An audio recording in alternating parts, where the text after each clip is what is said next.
Bienvenue, mesdames et messieurs, bienvenue. Merci d'avoir rejoint les Miges pour ce webinaire qui sera consacré à l'un de nos supports de médiation ludique intitulé C'est quoi ton trip? Alors, nous allons attendre que vous puissiez vous installer confortablement devant votre écran. Voilà, vous êtes nombreux, hein, vous êtes inscrits. Merci encore à vous, à la fois ceux qui connaissent bien les Miges, mais ceux aussi qui ont envie de mieux les découvrir. Une association qui, depuis 65 ans, se consacre à la préparation, à l'organisation auprès de la communauté éducative de voyages scolaires à vocation éducative. Alors, nous allons commencer peut-être par nous présenter. Je suis Pascal Desclos, fondateur des éditions Valorémis, mais c'est plus particulièrement en tant que partenaire ancien maintenant de cette association Les Miges que j'ai le plaisir de présenter ce webinaire. Et je ne suis pas tout seul. Je ne suis pas tout seul dans ce petit studio que nous avons mis en place spécifiquement pour ce premier webinaire de l'année. Je suis avec Laetitia Lalo, professeure d'histoire-géographie au collège, administratrice bénévole des Miges depuis quelques années. Bonjour Laetitia. Bonjour à tous, et je suis très heureuse de partager cette expérience d'utilisation de ce jeu, C'est quoi ton trip, et de l'expérience du voyage, parce que je suis une utilisatrice aussi pour les élèves de cette pratique intéressante. Et on aura l'occasion, grâce à toi Laetitia, eh bien, d'avoir une petite vidéo à vous présenter, une immersion dans ta classe, retour du voyage, mais je n'en dis pas plus.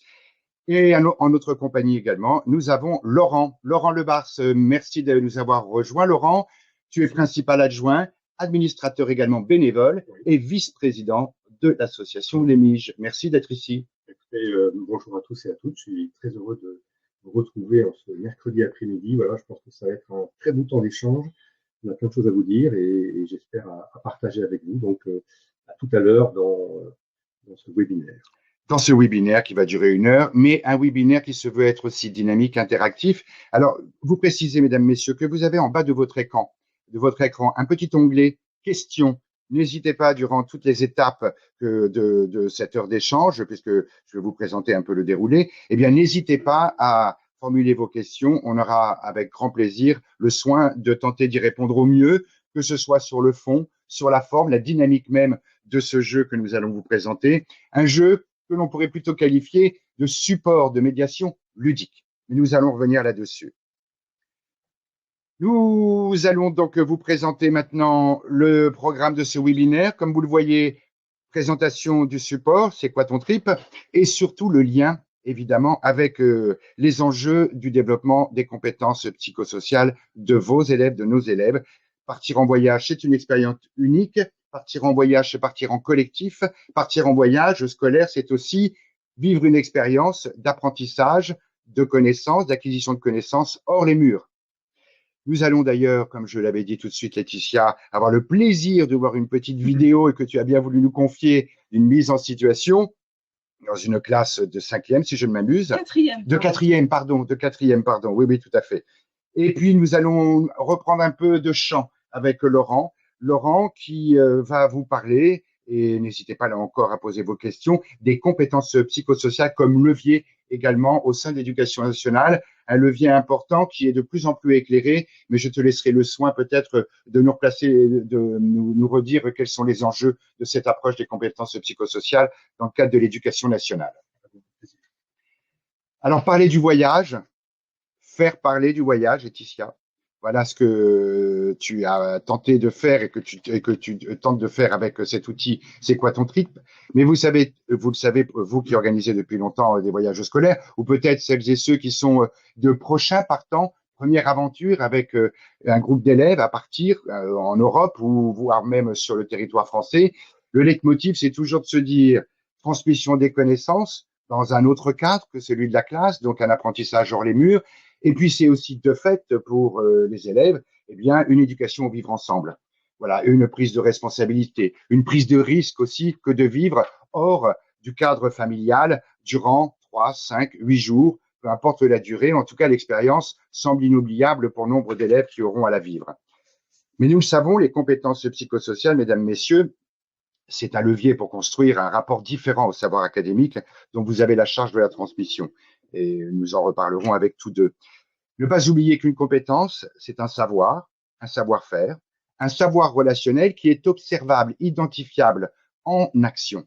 Ce n'est pas simplement du déclaratif, c'est aussi une capacité pour les élèves à mettre des mots lors d'un chemin de conscientisation des apprentissages qui sont les leurs, que ce soit les apprentissages en termes de connaissances académiques ou les apprentissages de soi-même en groupe, dans son comportement, dans ses aspirations, dans ses souhaits, dans ses craintes, mais aussi dans ses réussites, dans ses fiertés.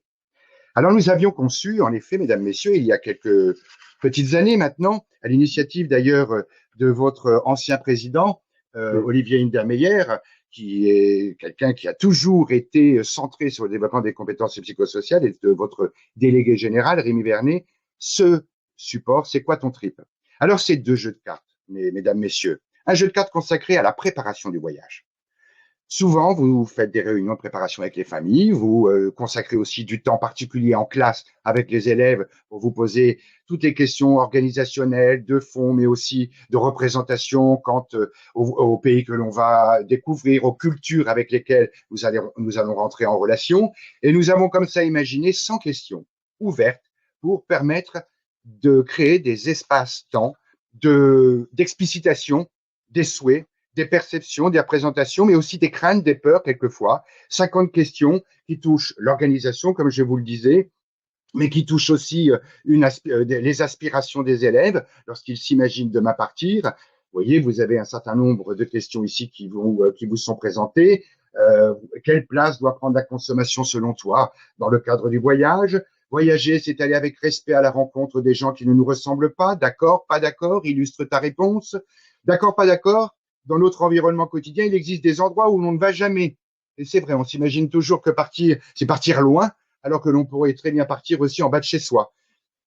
Tous ces questionnements sont proposés aux élèves, mais aussi aux familles, voilà, pour que vous puissiez mettre à plat les attentes, les craintes, comme je vous le disais, d'un groupe d'élèves et aussi de leur famille, et pour pouvoir toujours mieux informer tous ces acteurs quant aux tenants et aboutissants d'un voyage scolaire et des objectifs qui sont les vôtres, mais aussi des dynamiques qui, de fait, se dérouleront lors de la réalisation du voyage. Et puis, il y a un deuxième jeu de cartes. Un deuxième jeu de cartes. Alors là, c'est un jeu de cartes qui concerne le retour d'expérience. Que dire après un voyage scolaire? Est-ce qu'on peut se satisfaire de « c'était super, c'était trop génial, c'était bien ».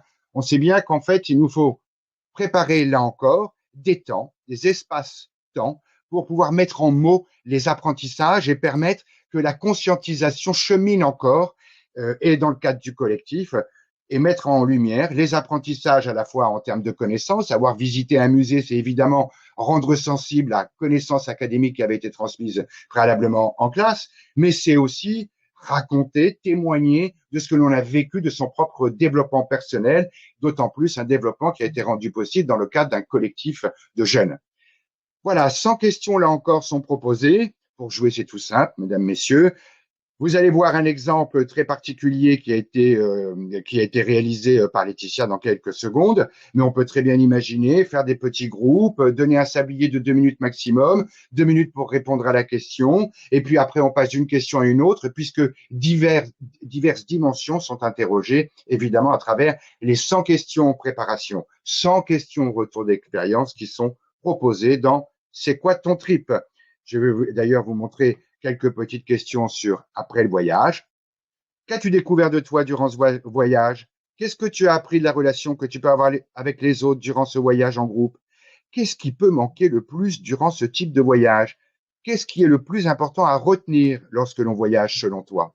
Voilà, ce ne sont que quelques exemples, hein, et tu le sais bien, Laetitia, puisque la proposition en termes de questionnement est très très large. Elle est multidimensionnelle, c'est-à-dire qu'elle interroge la dimension psychosociale, collective, organisationnelle, socio-historique, diraient certains, c'est-à-dire aussi évidemment la notion de temporalité. Bref, de quoi voyager avec des mots et dans des temps d'espace conviviaux. Mais nous allons passer peut-être à une immersion, Laetitia. Nous allons passer, grâce à cette petite vidéo que tu as bien voulu nous transmettre, nous allons rentrer dans le cœur de la mise en mouvement que permet ce jeu C'est quoi ton trip? Nous allons donc passer la petite vidéo et n'hésitez pas là encore à utiliser l'onglet questions, mesdames, messieurs, pour pouvoir poser vos questions, toutes les questions qui vous viennent à l'esprit. durant la vidéo également. Vidéo, s'il vous plaît.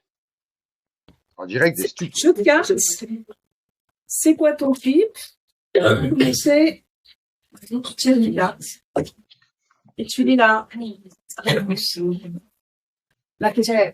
Qu'est-ce que cela apporte de plus lorsque l'on réalise ce type de voyage à tournage inspirant? Bah, ça apporte, déjà, ça resserre les liens entre nous. On écrit. Resserrer les liens.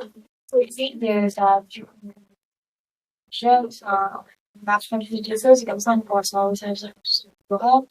Alors, qu'est-ce qu'elle a dit? Resserrer les liens. Les cohésions. Alors, tu as raison. Qu'est-ce qu'elle dit ça? Cohésion. Alors, cohésion. Et puis, le deuxième élément, cohésion. Oui. C-O-H. Du coup, j'aime, on apprend plus et on le retiendra plus facilement que si on est obligé, ça va être fait moins. Cohésion. Et puis alors, souvenir plus fort. Voyage. Je pense aussi. Est-ce que vous avez des choses à rajouter? Ah, ben voilà, il y en a plein. Ça rajoute un peu d'autonomie, comme ça, forcément, sur les parents, puis un peu peut-être obligé de se débrouiller. Autonomie. Oui. Ça améliore la vision du monde. Ça améliore La vision du monde, parce que je pense que beaucoup n'avaient pas cette vision de la Grèce. cette vision de la Grèce ou la vision En général. La vision du pays visité. Donc, ça donne une vision plurielle. D'accord. Ça y est, tu suis pour noter les visions plurielles du pays visité. Même en forme de pédagogique, on a appris beaucoup de choses comment les Grecs réfléchissaient les dieux grecs et comment ils les vénéraient. Donc, sur le plan mythologie, connaissance, donc ça vous a fait... Est-ce que vous avez eu le souvenir de ce que vous aviez fait en 6e ou pas? Ça vous a... Ah non, pas du tout. Vous n'aviez pas fait ça en 6e. Non. Donc, c'est quelque chose de nouveau que vous avez appris. Ok. Ah si, ça nous permet de découvrir des pays, que le monde, de voir comment ça se passe. Attends, on va relire. Qu'est-ce que cela apporte de plus lorsqu'on réalise ce type de voyage à ton âge? Qu'est-ce que tu as appris de la relation que tu peux avoir avec les autres durant ce voyage en groupe? Tu vois, c'était ça. J'ai envie de rendre les moments plus concrets et de mieux les comprendre. De mieux se comprendre entre vous. Je vais être méchant, mais les comprendre du cours qu'on a vécu aussi. Ah, de mieux comprendre les cours de préparation qu'on a effectués. D'aller sur le terrain, ça illustre mieux, c'est ça. Alors, nouvelle connaissance et mieux comprendre ce qu'on a fait avant. Qui serait encore levé la main? Théa. Le savoir vivre ensemble. Donc, Nous avons un vivre collectionnement. Oui. Toujours ensemble, mais même, par exemple, dans la vie, on n'était pas forcément à côté de mes amis. Du coup, parler plus avec des gens, on a l'habitude de parler des collègues. donc ça vous a ouvert à d'autres élèves de la classe que auparavant vous n'auriez pas vraiment, vous n'auriez pas allé faire mieux comprendre les cours. Hein, tu arriveras à mettre le reste. Eh ben, je pense qu'on a fait le tour pour cette question. Alors, bon,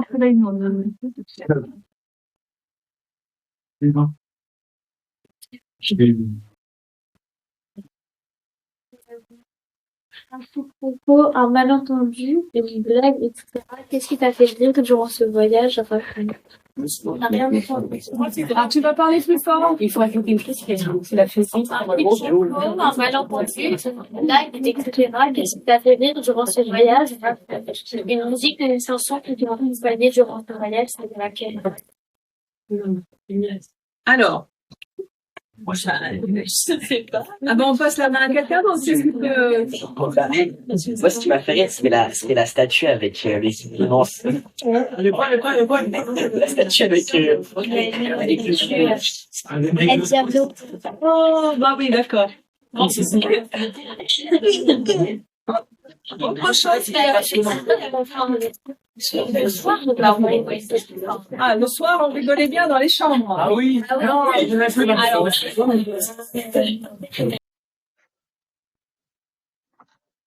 Merci. Merci Laetitia, vraiment, de nous avoir confié cette petite vidéo et merci aux élèves également. On a l'impression, Laetitia, qu'on n'en finirait pas en fait. On pourrait poser comme ça des questions sur toutes les dimensions et peut-être pour être plus précis, d'ailleurs dans mon questionnement, on voit bien qu'il y a des dimensions sociales, des dimensions cognitives, des dimensions émotionnelles qui sont là interrogées. C'est un exercice, c'était la première fois que tu réalisais cet exercice avec C'est quoi ton trip? Alors oui, c'était la première fois. C'est vrai que ce jeu, je l'ai vu passer un certain nombre d'années dans mon petit casier, dans ma petite enveloppe donnée par le prestataire Mige pour mon voyage, Ouais. sans jamais vraiment m'y arrêter.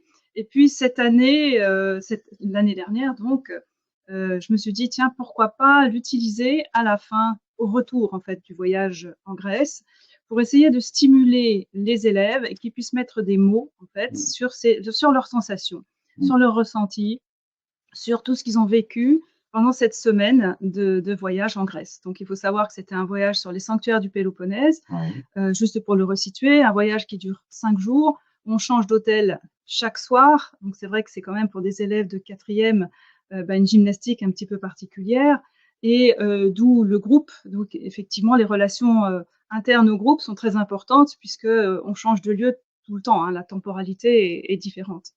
Donc au retour, le premier cours, hein, on est rentré un vendredi soir, et le premier cours de la semaine qui suit, j'ai lancé ce jeu. Voilà, on était donc un petit peu à chaud, et tout ça évidemment dans un objectif bien précis, puisque je leur demande un mois après de me rendre un fameux carnet de voyage qui doit être alimenté par des photos, des illustrations, un texte, et puis un sommaire donc assez guidé que je leur donne. Ce sont des élèves de 4e, et ils ont besoin d'être un peu stimulés pour pouvoir mettre des mots sur leurs impressions. Alors, et là, voilà, vous savez, on voit quelques-uns, là, ta synthèse. Voilà. C'est vrai que j'ai voulu vous avez bien vu qu'au fil de cette prise de vue, j'ai demandé à une élève de noter à chaque fois un peu la synthèse des impressions, en essayant donc d'être au plus près de ses compétences psychosociales, essayer de leur demander d'avoir un regard et de prendre un peu de recul par rapport à tout ce qu'ils avaient vécu. Et là, vous avez le résultat. Alors, pardonnez les fautes d'orthographe, hein, ce sont des élèves de 4e, et c'est effectivement tout à fait dans le moment de la prise de notes tout à fait spontanée. À chaud. Voilà. Donc vous retrouvez des éléments qui sont tout à fait symptomatiques de ce qu'ils ressentent, des souvenirs forts de tout ce voyage. Ça veut dire que effectivement pour eux ça va durer longtemps, et encore maintenant quand je les croise dans l'établissement, on en parle de ce souvenir de voyage. Une vision plus réelle, effectivement, du pays visité. Et des connaissances transmises préalablement, oui, tout à fait. Des connaissances parce qu'on y a travaillé, ils ont travaillé, ils ont été en contact avec des guides sur des sites historiques et surtout des musées. On a quand même, avec ce parcours des élèves de 4e, il y avait 1 à 2 musées archéologiques par jour sur des sites antiques, avec effectivement la difficulté de se rendre compte de ce que c'était à l'époque de l'Antiquité, puisque les ruines, il faut aussi se faire une idée de ce que ça représentait, ces sites, ces sanctuaires, donc à l'époque antique. Et puis aussi tout ce qui concerne leur état d'esprit. Certains ont découvert qu'ils étaient attentifs, d'autres non. Ils sont responsables d'eux-mêmes, ils ont découvert qu'ils étaient responsables d'eux-mêmes avec cette autonomie. Vous voyez le mot qui a été prononcé tout au début d'ailleurs par ces élèves. Et puis aussi, j'ai bien aimé quand ils ont parlé de la liberté de voyager. Ils ont eu le sentiment aussi, tout en étant des mineurs, de pouvoir profiter de cette liberté que donne, à vrai dire, le voyage scolaire. Là, les enseignants que vous êtes tous peut-être à nous écouter, on a conscience qu'on leur apporte cette liberté de voyager, de découvrir d'autres civilisations, d'autres pays, et de s'enrichir dans leur... oui, c'est ça, il y a un enrichissement. Et moi, ce que j'y vois également, c'est le fait, on pourrait imaginer que lorsque on a réussi à s'organiser, on a réussi, du coup, comme tu le disais, à être responsable, c'est-à-dire une prise de conscience qu'ils ont passé des caps et que ça a été rendu possible grâce à eux-mêmes que de pouvoir développer comme cela tout un cheminement dans un voyage scolaire avec leurs propres compétences qui se sont développées. Moi, ce que j'aime beaucoup dans ce tableau de synthèse, c'est qu'on voit là, je reviens encore sur les trois grandes catégories, hein, sociale, cognitive et émotionnelle. Nous sommes responsables de nous-mêmes. La liberté de voyager, c'est important. Là, il y a quelque chose aussi de leur presque de la citoyenneté Exactement. et d'un droit qui leur a été reconnu à voyager, sachant qu'on sait que beaucoup d'élèves, ce sera un voyage qui restera longtemps gravé avant qu'ils ne puissent être en capacité plus tard de refaire d'autres voyages aussi. Mais je sais que tu fais tout un travail justement avec ce jeu.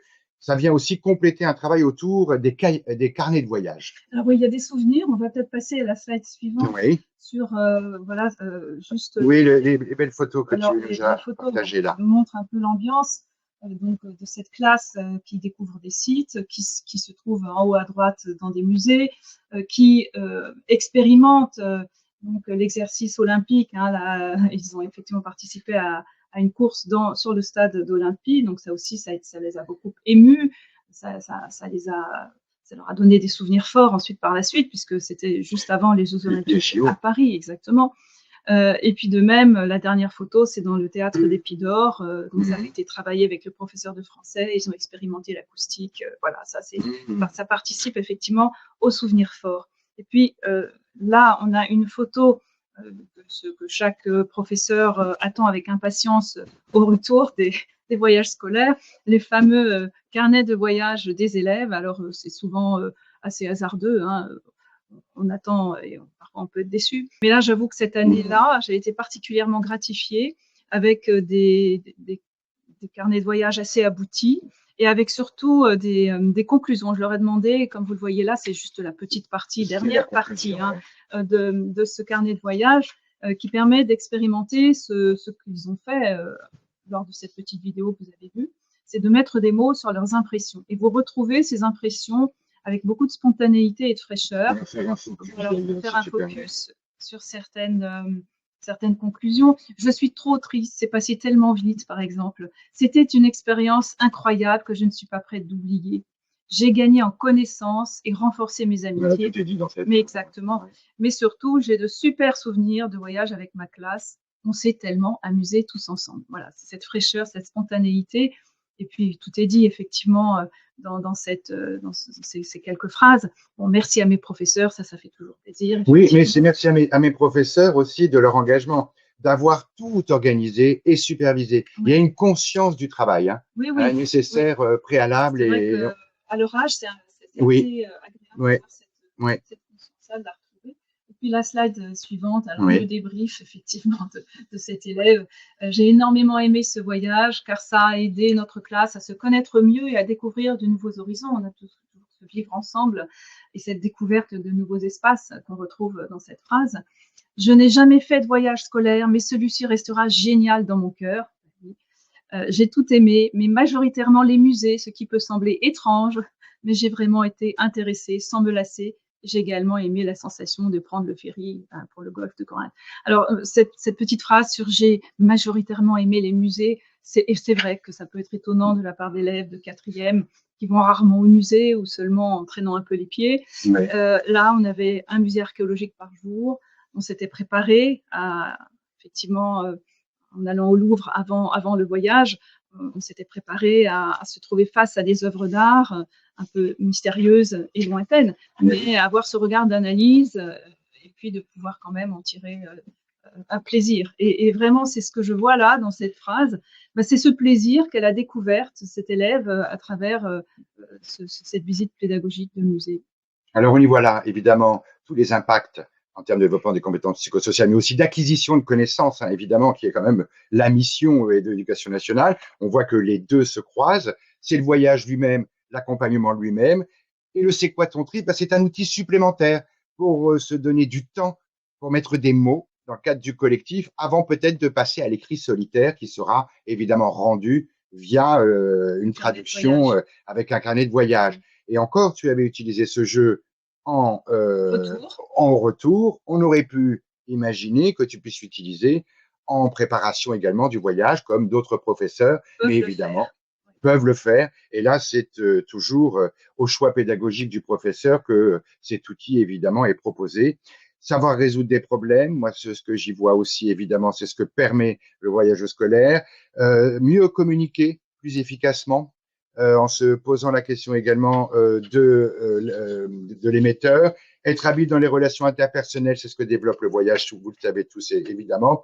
Et puis, avoir conscience de soi, je pense que s'il y a un grand acquis, et encore une fois, toutes ces questions qui sont dans ce support de médiation, c'est quoi ton trip, sont préalablement mises en débat sans avoir vécu encore le voyage, et encore remis en débat via d'autres questionnements un peu plus détournés, mais qui visent aussi véritablement à mettre en avant les apprentissages de l'expérience du voyage. Eh bien, c'est ce que permet, j'espère, c'est quoi ton trip? Mais pour aller plus loin, merci Laetitia, on reviendra tout à l'heure. Non, peut-être, Laetitia, un prochain voyage cette année? Alors, le prochain voyage démarre lundi. Ce lundi, j'emmène à nouveau une classe de 4e pour faire le même voyage.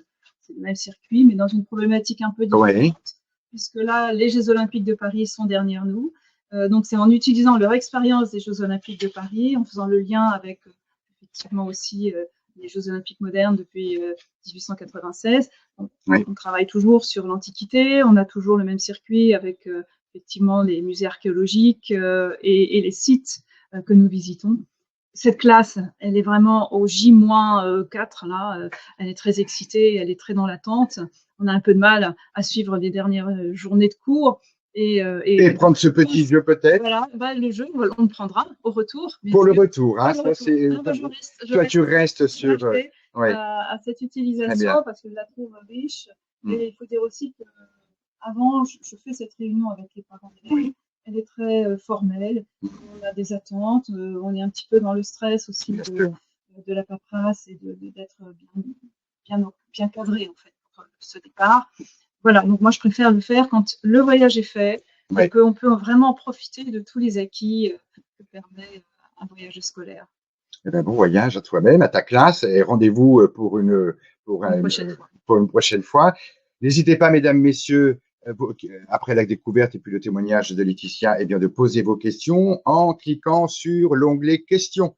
Voilà, et puis on vous répondra dans quelques minutes. Mais nous allons passer maintenant la parole à Laurent. Laurent, qui est donc principal adjoint et qui est administrateur bénévole et vice-président des MIGE. On a beaucoup discuté, Laurent, lors de la préparation de ce webinaire, des compétences psychosociales, bien évidemment, mais sous le prisme, dans le cadre des enjeux de l'éducation nationale. Alors, je te passe la parole parce qu'il y a beaucoup de choses à partager. Et là encore, j'espère que ça vous plaira, mesdames, messieurs, et que ça nous permettra d'avoir de beaux échanges dans quelques minutes. Laurent, je te laisse la parole. Bien, merci Pascal. Bonjour à tous et à toutes. Donc, oui, on parle beaucoup de CPS, naturellement, vous l'avez compris, et on fait mine là de savoir évidemment tous de quoi nous parlons. Alors, il faut quand même peut-être un petit peu éclairer le débat. Aujourd'hui, les compétences psychosociales, évidemment, dans le monde du travail, je dirais hors éducation nationale, sont déjà quelque chose d'assez ancien. Aujourd'hui, elles arrivent dans l'éducation nationale, ou en tout cas, elles deviennent plus prégnantes. Alors, de quoi on parle? Il faut vous rappeler que les compétences psychosociales, en fait, sont déjà une notion qui est très ancienne. Dans les années 80-90, l'OMS y a travaillé. Et puis, il y a eu tout un champ d'études qui s'est déroulé à la fois outre-Atlantique, mais également en Europe. 30 ans plus tard, Santé publique France a donc aujourd'hui s'appuie sur un corpus documentaire et de recherche qui est tout à fait stabilisé et qui permet à Santé publique France de proposer un cadre général avec 3 grandes catégories dont on a déjà parlé, avec des CPS dites générales et puis ensuite des items plus spécifiques. Alors, les compétences psychosociales, qu'est-ce que c'est? À quoi ça sert? Vous le voyez, il s'agit évidemment pour les jeunes, pour les adultes, de manière globale, d'agir de manière pertinente, dans un cadre évidemment dans le domaine social, cognitif, émotionnel, mais interagir avec les autres, agir en pleine situation dans son milieu de vie, dans son environnement, et évidemment dans son contexte soit scolaire, soit professionnel. Voilà. Donc, des notions qui sont déjà anciennes, mais qui arrivent aujourd'hui à l'éducation nationale. Alors, comment y arrivent-elles? Elles y arrivent en fait par un biais, et peut-être vous en êtes-vous rendu compte, par le prisme de la santé et du bien-être. En effet, désormais, l'éducation nationale promeut la santé et le bien-être. Il y a 3 piliers que vous voyez apparaître. Certains sont déjà anciens. 2013, évidemment, vous le connaissez, c'est le parcours éducatif de santé. Alors évidemment, on y pense tous moi aussi en tant qu'ancien enseignant, parce que je pense au PSC1 évidemment pour le secourisme ou le GQS pour les gestes qui sauvent, mais ce n'est finalement qu'une partie de ce parcours de santé. Plus proche de nous, désormais, l'école est devenue école promotrice de santé, c'est ce qu'on appelle l'EPSA, et ce qui est recherché, c'est favoriser, développer, on pourra en parler quelques instants, toutes les actions autour de la santé et du bien-être des élèves. Alors évidemment, on parle bien-être. 2022, c'est le projet phare, le projet ministériel, bien sûr, qui est désormais uniformément appliqué dans notre pays, dans le premier, dans le second degré. Évidemment, c'est la lutte prioritaire contre le harcèlement, et nous l'avons vu, qui peut malheureusement conduire à des situations dans le pays qui sont parfois, pour certains élèves, tout à fait dramatiques. Donc, compétences psychosociales, on est dans un cadre général, on est bien l'éducation nationale, et on est autour de la santé et du bien-être. Alors, il y a une petite alerte, évidemment, parce que vous voyez apparaître le PISA. Alors, PISA, vous identifiez bien, hein, cette enquête internationale sur 85 pays. En fait, PISA est dans le résultat consolidé de 2018, PISA nous dit au moins une chose intéressante, c'est-à-dire qu'on se rend compte, lorsqu'on compare les écoliers français, les collégiens ou les lycéens français à leurs compatriotes européens ou internationaux, que la France est moins bien notée dans un certain nombre d'items. Par exemple, pour les élèves, leur confiance en leurs capacités, leur anxiété, sur un gradient de 65 pays environ, on est 62e. Leur capacité aussi à collaborer, à travailler ensemble. Donc, ça dit des choses, évidemment, sur nous, sur notre système scolaire, sur un système scolaire qui, nous le savons tous et nous le partageons, reste encore profondément inégalitaire, parfois même reproduit ces inégalités. Alors justement, les CPS, de ce point de vue-là, comment arrivent-elles et à quoi servent-elles?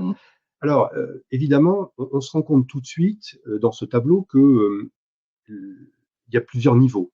Il y a d'abord l'individu lui-même, c'est-à-dire l'élève, avec des fonctions exécutives, des qualités et des compétences langagières. Donc, il y a un certain nombre de CPS qui appartiennent déjà à l'individu. Je dirais que l'éducation nationale, nous les accueillons, ces jeunes, nous travaillons avec eux de manière quotidienne, mais ils arrivent aussi avec un bagage. Un bagage qui et un potentiel, oui, tu as raison, Laetitia, un bagage qui ne mérite et que nous sommes là pour développer, améliorer, consolider. Deuxième niveau, c'est l'interaction entre les élèves eux-mêmes, c'est-à-dire l'interaction entre les pairs. Là, il y a un enjeu évidemment très important sur lequel l'école pèse, puisque nous agissons, mais en même temps, ces relations, elles concernent les élèves eux-mêmes. Et quand les élèves arrivent à l'école, au collège, au lycée, eh bien, il y a une dimension évidemment familiale, sociétale, pour ne pas dire économique, qui évidemment environne les élèves. Donc, en fait, aujourd'hui, l'éducation nationale, l'école élémentaire, le collège, le lycée, nous devons quotidiennement prendre cette triple dimension pour faire en sorte que les élèves avancent, parce que vous l'avez compris, il ne faut se résigner à rien, et ces éléments de CPS sont parfaitement mesurables, mais en même temps parfaitement transférables, et il s'agit, année après année, de les travailler et faire progresser nos élèves.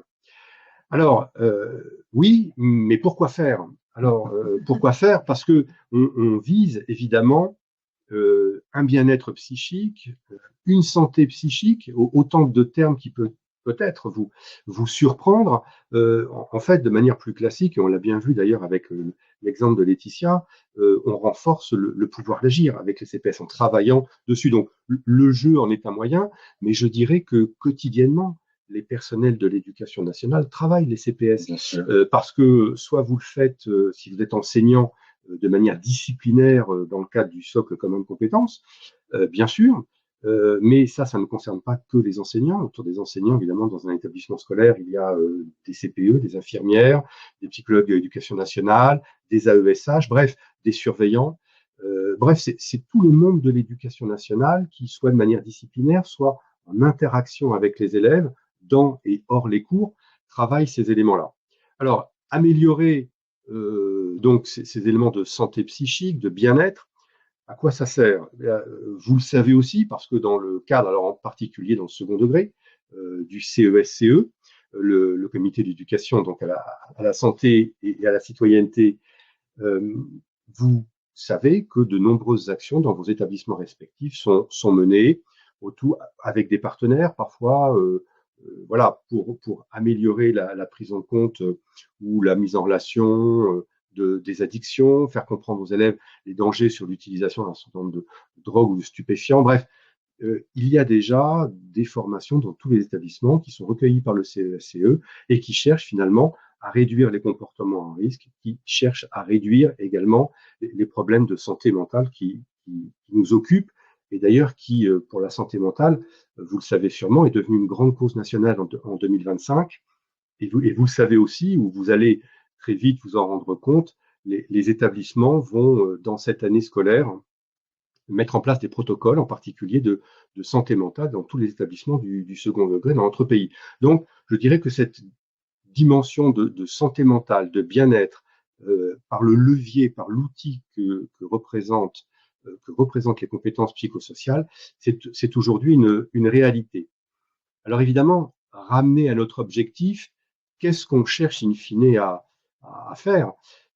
C'est clair, notre objectif, notre fonds de commerce, si j'ose dire, c'est naturellement la réussite scolaire de nos élèves, pour ne pas parler évidemment de leur réussite professionnelle demain.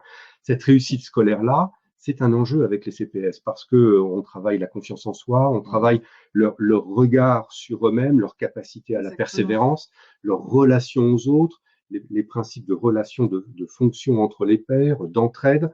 Ce sont des éléments qui sont tout à fait essentiels et vous comprenez bien quotidiennement, comme nous tous, que ça a un impact évidemment majeur sur le climat. Alors, le climat dans la classe, à l'échelle de l'enseignant, évidemment, classe après classe dans sa journée, dans son emploi du temps, et je dirais plus globalement, pour nous, les personnels de direction, à l'échelle d'un établissement, d'un collège, d'un lycée, où là, on voit bien tous les bénéfices d'un climat apaisé, où le dialogue est fluide entre les adultes et les élèves, entre les élèves et les adultes, et puis, je dirais en même temps, entre les élèves eux-mêmes. Voilà.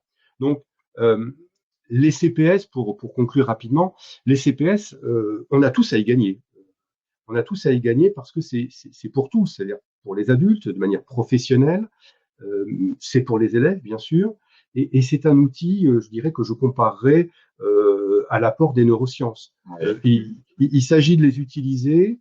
Ce n'est évidemment pas une obligation, mais tout le monde le fait. Mais elle se développe par elle-même. Elle se développe, voilà. Avec ou sans conscience. Absolument. Et le conscientiser, l'introduire évidemment dans ses cours, dans sa pratique, à votre échelle, donc à l'échelle d'un individu, d'un enseignant, ou bien à l'échelle collective d'un établissement, ça peut devenir évidemment cumulé, ça peut devenir une force tout à fait passionnante et intéressante.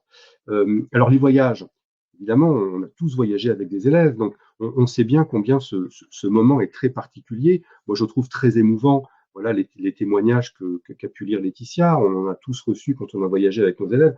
On sait qu'ils s'en souviennent pour toute leur vie et que ces moments de bonheur ou de partage, d'une glace avec eux ou d'échange grâce au jeu, voilà, ce sont des moments qui vont être inoubliables, mais en même temps, vous pouvez disposer, si vous le souhaitez, de cet outil supplémentaire.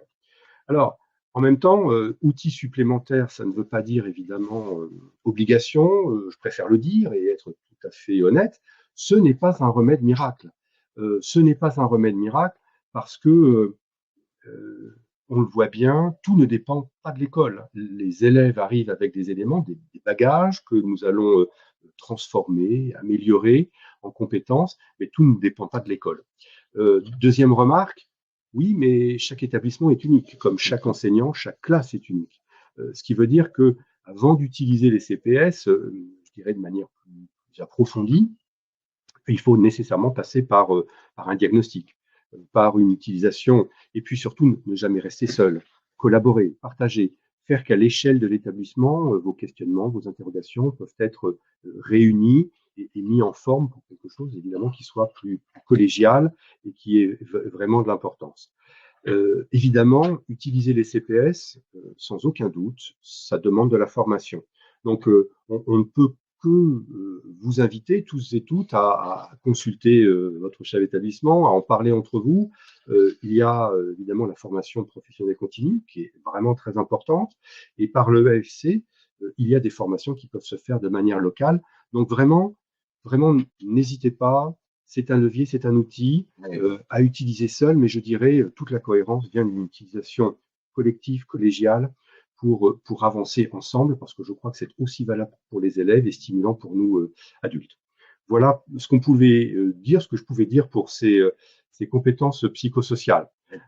Alors, on va prendre juste avant peut-être, Laurent, les questions. On va laisser un peu le temps aussi, parce qu'il y a beaucoup d'apports. Et merci d'avoir resitué d'ailleurs l'approche des compétences psychosociales. Il m'est venu à l'esprit, pour tout te dire, Laurent, lorsque tu as présenté la cartographie, la modélisation des CPS, mais CPS sous le prisme et sous les enjeux dans le cadre de l'éducation nationale, cette formule d'Épictète qui disait « ce ne sont pas les choses qui troublent les hommes, mais les opinions qu'ils en ont ». Et ces compétences émotionnelles, ces compétences affectives, ces compétences sociales et cognitives, voilà justement les 200 questions qui sont à l'intérieur de ce jeu. Mais c'est pour permettre aux élèves de mettre des mots là-dessus. Et ce que tu proposes, et merci vraiment de l'avoir fait, c'est nous, vous, professionnels de l'éducation nationale, avoir conscience de ce dont il s'agit lorsque l'on parle des compétences de psychosocial. Voilà. Et vraiment, donc n'hésitez pas à poser les questions, mesdames, messieurs. Et je te laisse poursuivre. Alors, questions sur le jeu, questions bien évidemment sur les apports de Laurent, questions sur l'expérience, évidemment très pratique aussi, qu'a réalisé et que va réaliser encore Laetitia à nouveau. Voilà, dans quelques jours maintenant, tu as bien de la chance et tu seras sous d'autres contrées, d'autres climats. Donc, vos questions sont les bienvenues. Mais tu voulais nous aller. Ah, on a une question. Laetitia, bonjour. Le jeu peut-il servir d'outil favorisant la cohésion au cours du voyage? En un mot, peut-il servir également pendant que les élèves sont en voyage? Si oui, avez-vous un exemple d'utilisation? Merci. Alors, d'exemple d'utilisation, non. Mais ça, évidemment, si vous avez le jeu en main, vous pouvez tout à fait en faire l'expérience. Mais vous pouvez l'utiliser en voyage. Il y a des temps morts, hein, par exemple, les transports. Moi, je vois pour ce voyage sur les sanctuaires du Péloponnèse, pour se rendre d'un espace à l'autre, parfois on a 3 heures de car. Donc, c'est un moment privilégié qu'on peut utiliser dans le car, par exemple. Ou bien dans les hôtels, avant de se quitter, il y a toujours un temps mort entre le dîner et le moment du coucher. Une demi-heure suffit à effectivement utiliser ce jeu. Alors, on peut utiliser les cartes du retour, mais vous pouvez aussi faire un choix. Je pense que ça peut être jouable avec les cartes qui comportent les questions sur la période avant, sur ces questions, les cartes jaunes. Voilà. En fait, il faudrait vraiment utiliser, sélectionner peut-être au départ quand vous êtes dans le car ou à un moment donné de votre voyage et l'expérimenter. Mais vraiment sur une période courte, pourquoi pas. Et vous nous en raconterez l'expérience, ce sera intéressant. Alors, merci Laetitia, parce qu'il a même été utilisé, alors pour ma part, moi j'ai eu l'expérience, mais dans le cas de l'éducation populaire, pour les micro-voyages, vous savez, pour l'apprentissage également d'autonomie dans le cadre d'une mobilité, même à quelques kilomètres de chez soi, et des centres sociaux l'utilisent en préparation pour rassurer les familles, etc. Et quelquefois, ils le laissent en pleine autonomie avec les jeunes. Voilà, on leur donne une dizaine de cartes, on leur donne un sablier, histoire qu'on puisse changer de question et qu'il n'y ait pas trop de dynamique de leadership ou de cristallisation sur une question, mais on permet comme ça de visiter un certain nombre de dimensions en toute autonomie auprès des jeunes qui vont partir en voyage. Voilà, et je me souviens d'ailleurs d'une professeure lors d'un rassemblement, nous étions il y a 3 semaines avec Laurent, nos amis les Miges, nos professeurs qui nous rejoignent pour travailler, on en reparlera tout à l'heure, mesdames, messieurs d'ailleurs, qui nous rejoignent tous les trimestres, pour parler un peu du voyage scolaire, de ses enjeux actuellement, de son accessibilité, et d'une de vos collègues qui allait l'utiliser dans le car avant de partir, durant le départ. Voilà. Autre question, mesdames, messieurs. Eh bien voilà, Laetitia, encore pour toi. Bonjour, est-il adapté pour échanger avec les familles? Moi, j'aurais tendance à dire, mais… Je pense que tout à fait. La fameuse réunion, si vous avez un moment un peu plus long avec les familles, le problème, c'est toujours pareil, c'est trouver du temps.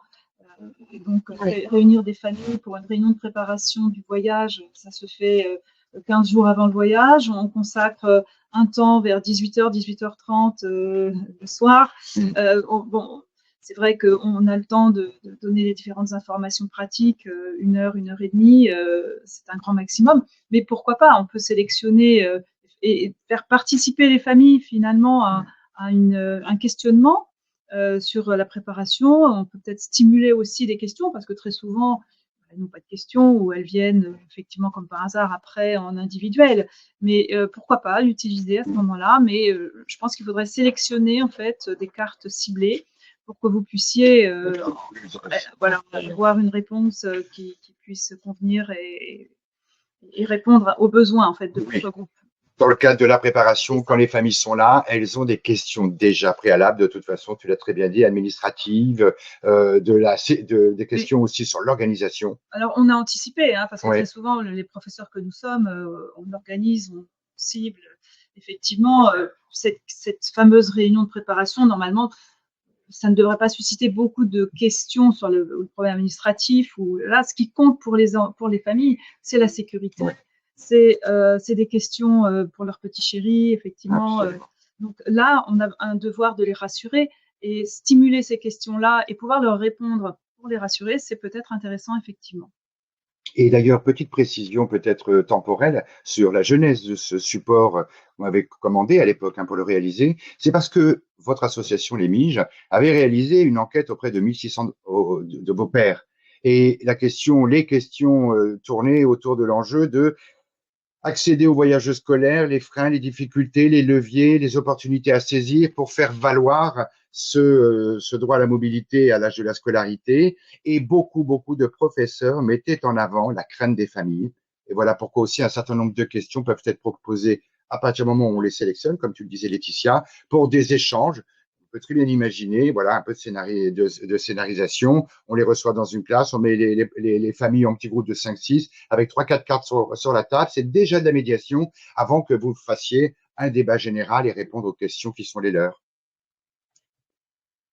Le jeu conviendrait-il aussi aux primaires à partir de quel âge? Oui. Pour ma part, j'aurais tendance à dire CM1, CM2.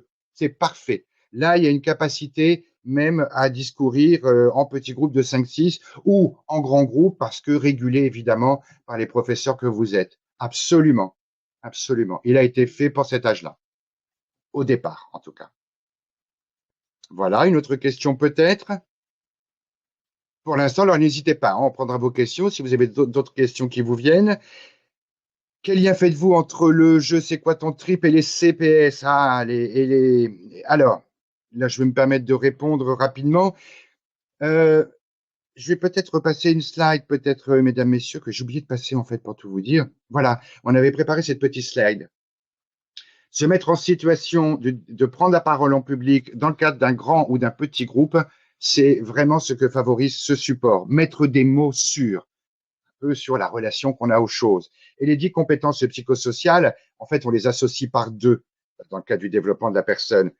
C'est savoir résoudre des problèmes parce que on sait prendre des décisions. Ou alors, c'est on sait prendre des décisions et donc on résout les problèmes. Et il se passe nombre de décisions à prendre, des petites, des quotidiennes dans un voyage. Où est-ce qu'on se donne rendez-vous? Est-ce que lorsque le professeur nous met en autonomie, j'imagine, pour 1 heure, qui prend le lead? Est-ce que c'est collégial? Est-ce que c'est quelqu'un qui dirige? On doit se redonner rendez-vous quelque part. On doit aussi déterminer l'itinéraire qui sera le nôtre en autonomie, par exemple. Mais ça peut être aussi comment on organise notre chambre, etc. Mettre des mots là-dessus. En amont, comment on anticipe la chose, on appréhende la chose, et au retour, comment on a vécu la chose. Avoir une pensée créatrice et avoir une pensée critique, là aussi c'est lié. Savoir communiquer efficacement et être habile dans les relations interpersonnelles, chose qui se voit d'ailleurs dans les retours des élèves. Complètement sur le tableau des élèves. Oui. C'est ce qui m'a le plus étonné d'ailleurs. Juste après la visio, effectivement, ça c'est très amusant de voir qu'ils ont tout compris en fait. Oui. La dynamique de groupe. Ils se rendent vraiment compte de ce qui s'est passé à partir du moment où on les stimule. Et c'est là l'intérêt de ce jeu. C'est que ça permet de tout de suite chez eux stimuler des mots et qu'ils s'en servent effectivement dans leur fabrique à souvenirs.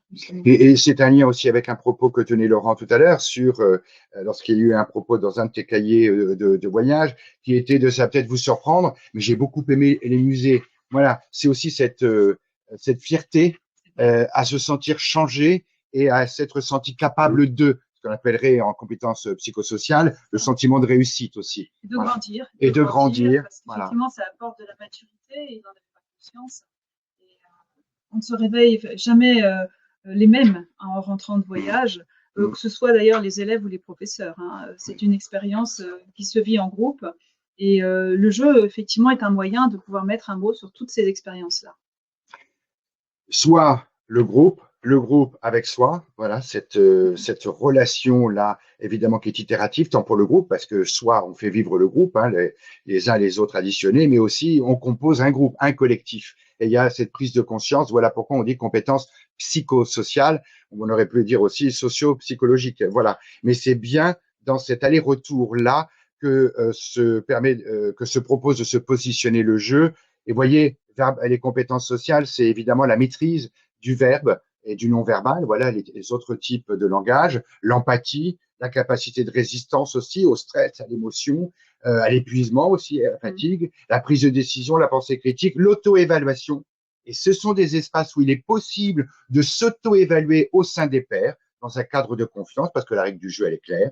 Relation émotionnelle, auto-évaluation, autorégulation, voilà encore ce qui sous-tend les compétences émotionnelles qui sont interrogées en amont et en aval grâce à ce support. C'est quoi ton trip? Encore une fois, sans question pour le départ, sans question pour le retour, il y a vraiment de quoi faire et de choisir évidemment les angles qui vous paraissent les plus pertinents pour le groupe que vous accompagnerez demain lors d'une expérience de mobilité. Mesdames, Messieurs, on va peut-être passer à la presque fin, mais n'hésitez toujours pas à nous écrire quelques questions, parce que, évidemment, les Miches est une association 1901. C'est par vous, monsieur, madame, et puis tous vos collègues bénévoles, que l'association Les Miges vit depuis près de 65 ans maintenant. Et c'est Laurent, Les Miges, un espace d'échange et de réflexion aussi. Oui, tu as raison. On est un certain nombre d'entre nous donc à être membres de l'éducation nationale dans des fonctions différentes, mais voilà. Nous sommes surtout aussi aujourd'hui ici en tant que bénévoles engagés. Alors, la petite diapo vous montre évidemment que nous sommes autour de valeurs fortes, évidemment les valeurs, celles que nous portons de l'éducation nationale, mais aussi de l'ouverture, de la différence. Alors, bref, des éléments évidemment que d'entre vous maîtrisez, voire vous utilisez quotidiennement, sûrement comme Laetitia dans le voyage.